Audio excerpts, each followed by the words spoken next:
இங்கே ஆண்மகன்னு சொன்னாலே உனக்கு என்னப்பா ஜாலியாக இருக்க, நீ நினச்ச நேரம் எங்கே வேணாலும் போவ அப்படின்னு சொல்கிறவங்க மத்தியில் இன்னும் நிறைய ஆசைகளோடையும் கனவுகளோடையும் இந்த ஆண்மகன்கள் சுற்றிட்டு தான் இருக்காங்க. குறிப்பாக அப்பா என்னால் முடியலப்பா அப்படின்னு சொல்கிறதுக்கு முன்னாடியே அவருடைய சுமைகளில் எல்லாத்தையுமே தான் தோளில் சுமந்துக்கணும் அப்படின்னு நினைக்கிற ஆண்மகனாகவும்,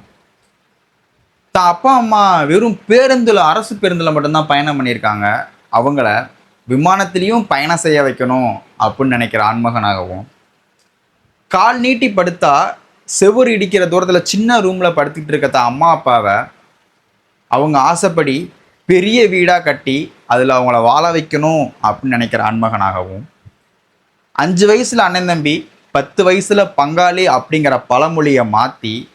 50லேருந்து 100 வயசு வரைக்குமே எல்லாருமே தான் கூட பிறந்த அக்கா தம்பி அண்ணன் தங்கச்சியோட சந்தோஷமாக இருக்கணும்னு நினைக்கிற ஒரு ஆண்மகனாகவும்,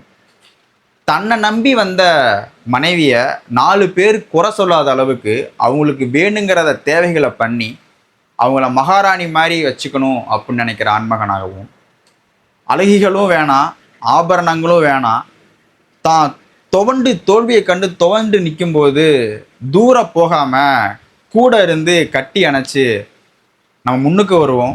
சந்தோஷமாக இருப்போம் அப்படின்னு சொல்லி தோள் கொடுக்குற ஒரு மனைவி வேணும் தான் இங்கே இருக்க ஆண்மகன்கள் எல்லாருமே நினைக்கிறாங்க. ஒரு ஆண்மகனுடைய அதிகபட்ச ஆசையே இவ்வளோதான். இவ்வளோ ஆசைகளை வச்சுக்கிட்டு தான் ஒவ்வொரு நாளும் நிறையா போராட்டங்களையும் பிரச்சனைகளையும் சந்தித்து நம்ம வாழ்க்கையில் முன்னுக்கு வருவோம் அப்படின்னு சொல்லிட்டு ஒவ்வொரு நாளையும் தன்னம்பிக்கையோடு எந்திரிச்சு அவங்க வாழ்க்கையை நடத்திட்டு இருக்காங்க. இது வரைக்கும் நம்ம சேனலை சப்ஸ்கிரைப் பண்ணாமல் இருந்தீங்கன்னா மறக்காமல் நம்ம சேனலை சப்ஸ்கிரைப் பண்ணி வச்சுக்கோங்க.